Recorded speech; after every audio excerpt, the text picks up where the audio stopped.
Hello and welcome to the Philippines. We're going to cover a lot of territory today. Liquor ban in Cebu City, presently because of some of the issues going on here.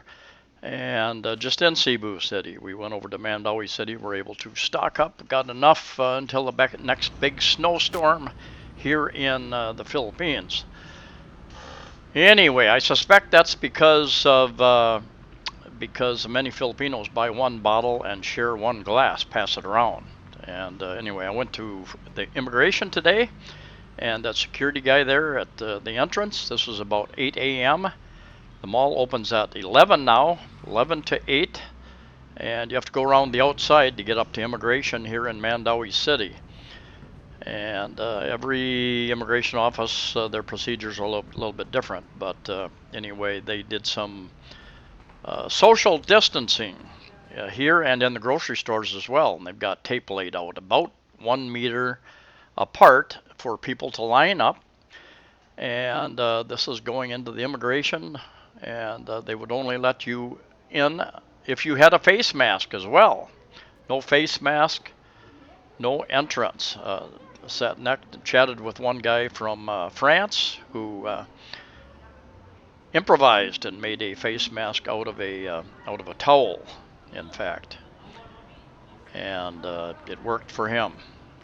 There is liquor at the Travelers Resto Bar here, just down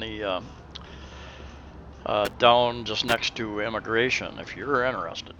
Social distancing worked until you got inside. After the first hour, just became too crowded in there, and everyone was sitting next to each other, standing next to each other. Anyway, it took me about an hour and 40 minutes to get in and out of there to extend, and I extended a month earlier than I was going to because of this virus. Now, this office is in Mandaue City, next to Cebu City, in Cebu, and I'm going to cover a couple things about immigration here during this issue that we have going on, and also some things that I overheard, discussions with the immigration people that others had here. First of all, I went in a month earlier than I had to extend because I don't know if they're going to be open next month. And this was advice one of the immigration officers, right when you come in the door, was giving to a couple different people. They were stating that their flight was out and within the next month or so, and they didn't know whether their flight would be going. And he suggested, well, you should probably extend your visa at this point in time, because if Manila tells us to go on lockdown, we will be on lockdown. This office probably will not be open. So think about that. Think in advance, 1, 2, 3 months in advance. I got a 2-month extension, so I'm good until I'm good for 3 more months anyway, so we'll see what happens then and go from there. Something else that happened to a number of people in there, one guy was really irate and got into quite a tiff with the people in immigration, even though they couldn't do anything about it, is that because his flights were delayed, he was now staying over 60 days, and he was required to purchase the ACR card, the Alien Certificate of Registration, for about 5,000 plus pesos, about $100 US. And that happened to a couple people, and they didn't have the money, had to leave the mall, go find an ATM machine, come back, pay their fee, and wait for their approval. Anyway, keep that in mind. If you're in the country and you're going to go over your 60 days, you will be required, unless there's some presidential decree forgiving that at this point in time. And I know that there are a number of expats also stuck on various islands. One is over on Boracay, couldn't leave. All the passenger ferries were shut down between islands, so that he's stuck there for 30 days, going to overstay his visa. No place to extend his visa, from what I understand. I don't know, maybe they do have an immigration office that can handle that on Boracay. I don't know that. But anyway, think ahead, plan ahead. I know a number of people trying to get out of the country, and Clark International Airport, I just read an article that their last flights will be leaving, I think, on the 19th, which is tomorrow, I believe. And I believe the last flights going out of international flights going out of the Philippines, period. I think all international flights are going to be suspended starting on the 20th. I don't know if that's uh, the beginning of the 20th or the end of the 20th, but you don't have many options because many flights have been canceled. Those that aren't canceled, you can't get through to the airlines. To talk to them is what many people have told me. They've tried for 3 or 4 hours. They've even had their daughters and relatives back in their own country try to contact the more local international offices to rebook flights and get information, and they pretty much come up without any solutions. They're also out of the immigration stickers, your visa sticker that goes into your passport, so that you have to keep a copy of your receipt, or not. You have to keep the original receipt, and you better have that with your passport, or you will probably be in big trouble. You will have a big issue. You'll probably have to pay a penalty and an overstay penalty as well for that if you don't keep that receipt. So I don't know how they run out of stickers like that. I was in the printing industry for a couple of years, and I could print stuff up pretty quickly, especially in an emergency type situation. Anyway, that's happened a number of times. I have a number of receipts just stapled inside of my passport. So do what you got to do. Keep that stuff safe. I also overheard a guy came in there, a world traveler, because he had stickers from many different countries, and the guy at the front desk told him, "Well, you received the wrong stamp, tourist stamp, the wrong entry stamp coming into the Philippines." And he was very nice about it, didn't really chastise him, but told him, "Hey, you're a world traveler. You need to be checking before you leave the customs, the immigration offices. You need to check and make sure you have the right sticker, the right receipt, that type of thing, because he had the wrong sticker, and I'm not sure what it was, but it was going to create an issue." And this guy was telling him, "Well, what you need to do is go back to Manila," which is impossible right now because domestic travel is shut down. But at some point in time, he's got to find his way back to Manila. Same thing happened to another couple, a married couple, and they had gone through, and they had gotten in two different lines at the going in through immigration customs at the Manila airport, and one had got the Balikbayan stamp for a year, and the other one got a tourist stamp for 30 days. And he asked him, "Did you get separated? Were you both together going through this whole process?" "No, we went through different lines."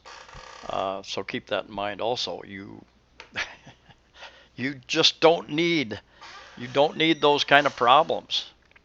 Stay together if you're a couple. I also tried to extend my ACR card for another year. I think it's due in July, and they wouldn't allow me to do that. And the reason being, I may take a quick trip back to the USA when this thing settles down, and when I come back, it may be right during that period of time, and the timing isn't going to be very good, so I'll have to wait until about June, I believe, to go in and do that. There are fewer people in the malls, and the malls are operating with the curfew, they're operating under shorter hours. From 11, I think, some of them 11 a.m. to 8 p.m. There's a curfew uh, from 8 p.m. until 5 a.m. And they haven't arrested anybody, my understanding. There is some panic buying, some different stores, but still lots of food on the shelves. So you aren't going to run out of food. Toilet paper, another issue, but I haven't seen I have not seen the shelves bare. There's always been toilet paper there. So I don't think they're going to run out, and they seem to have a fair amount of stock back in the warehouse, so I don't think that's going to be an issue. There are more people at the supermarkets, and the lines are getting quite long, but they're long because of the social distancing of a meter or so. There again, they have tape on the floor, and they try to keep people spread out a bit.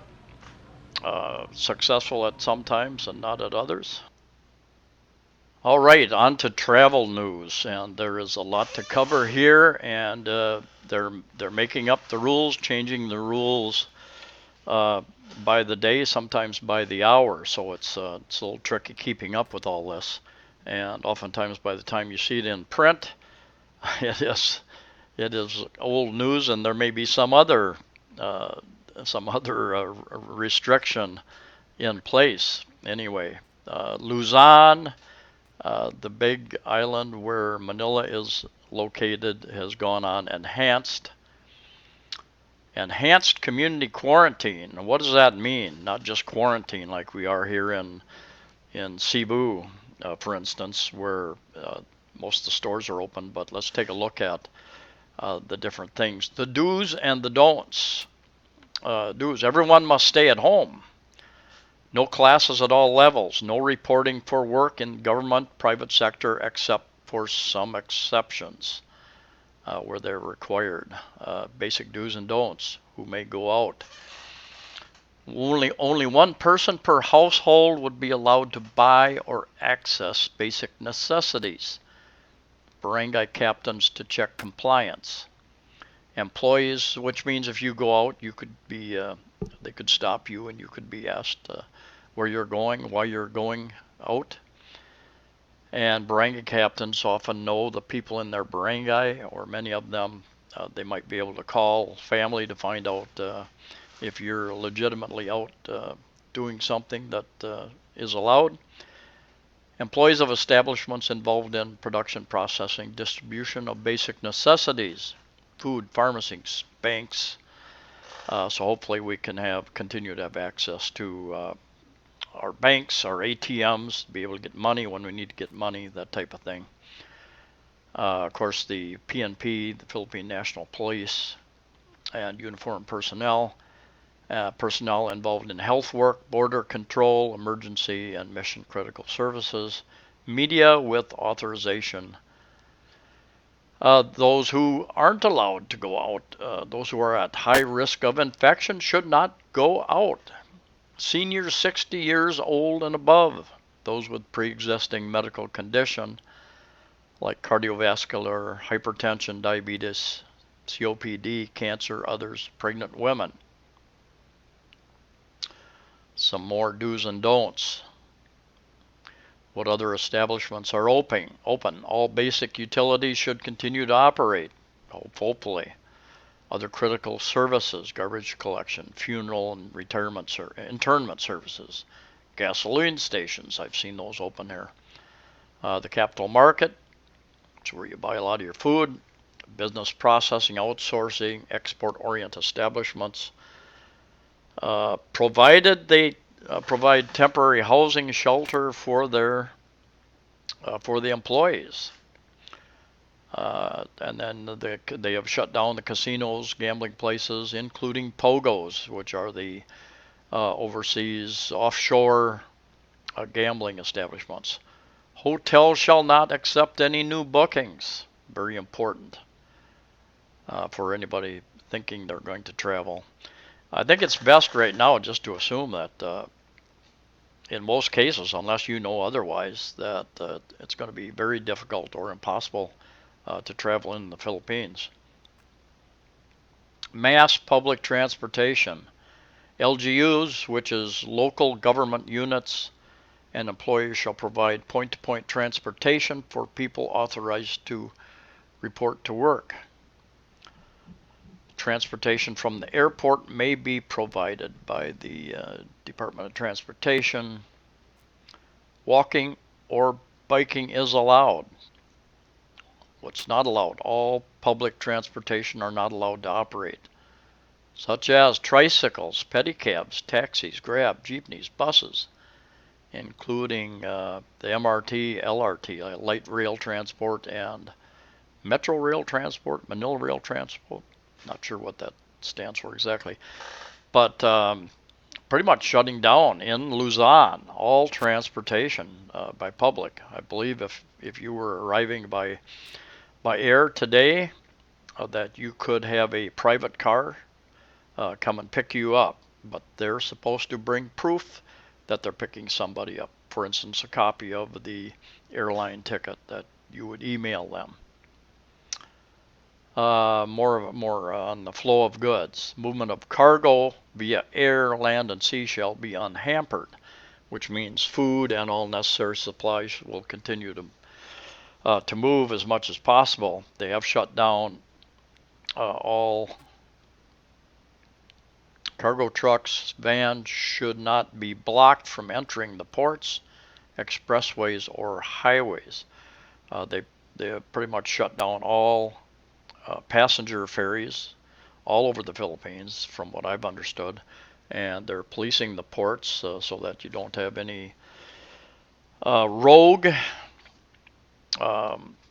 outriggers, banca boats trying to transport people around. Now, the fisher folks were seeking additional information and authorization to go out and do their daily fishing. So obviously they provide a major service in bringing the fish in every day. And a friend of mine went out with some of those people a while back, and they go out late at night, fish most of the night, come back in, supply the markets. Employees in the private sector, employees in the government sector. There you go again. You can read through that if you wish. Travel in and out of the Philippines. Okay. Filipinos abroad can return to the Philippines anytime, including their foreign spouse and children. That's if they're lucky enough to find a flight to bring them back. Other permanent residents of the Philippines may also return. All returning Filipinos and permanent residents from China, Hong Kong, and Macau shall be subject to a 14-day quarantine in a quarantine facility, so you don't get to go home and do your quarantine at home. All other returning Filipinos and permitted residents, permanent residents, arriving in Luzon shall comply with mandatory home quarantine. OFWs, Balikbayans, and foreign nationals will be allowed to leave the Philippines at any time as long as their departure is 24 hours from the time they leave their homes or hotels. Interesting. Filipinos who will go out as tourists to any destinations shall not be allowed to leave the country. No send-off party will be allowed to accompany departing passengers. And here we go, the projected 75,000 infections in months, if not contained. That's the big if. That's what they're trying to do right now. Hopefully they'll be able to do that and get this thing under control. The governors of provinces have a certain amount of leeway up and above the federal government, and Cebu is one of those. Cebu governor can declare certain emergencies, certain restrictions, and then within the province, different mayors of cities can also have some discretion in what they allow, what they don't allow. For instance, the Cebu City mayor decided that there wouldn't be any alcohol sold and all bars closed in Cebu City, whereas Mandaue City still allows that. I've heard that Lapu-Lapu over on Mactan Island had some restrictions on alcohol, but I'm not sure about that. Sometimes information is lost in translation, so I'm not sure in the end what the situation was. And for that matter, it can change by the hour and by the day. But here we have 3 hotels have agreed to serve as quarantine facilities for incoming tourists, and including all passengers from international flights, which will be under a mandatory 14-day quarantine. So if you're coming in on an international flight, my understanding is that they will force you to go under a 14-day mandatory quarantine in someplace, probably one of these three places, and you will have to pay for your stay there. They're trying to determine, this article goes on to, they're trying to determine the fee that will be charged to people for the use of those hotels during your 14 days. So keep that in mind. And there's a number of different, they're working out the rates per person. Some of these hotels are down to 10% or so occupancy rate. This does not mean this is for quarantine purposes. It's not for positive cases. Positive cases would be put in a different category and probably put into isolation within some hospital or medical facility here. Information about truckers bringing stuff in. This is interesting because all the logistics has a lot of ramifications.